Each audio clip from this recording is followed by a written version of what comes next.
আজ একটা আমি ভিডিও করছি, আপনারা সকলে মনোযোগ সহকারে দেখবেন।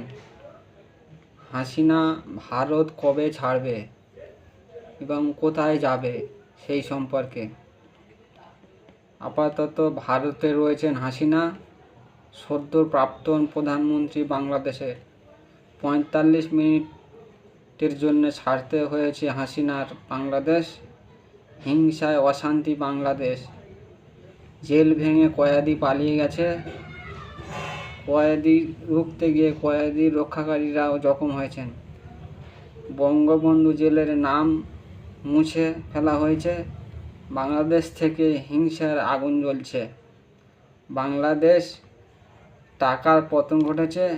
ক্ষয়ক্ষতির পরিমাণ অনেক পরিমাণের বিপুল। কার্যত অফিস আদালত বন্ধ। চরম অশান্তিতে বাংলাদেশ।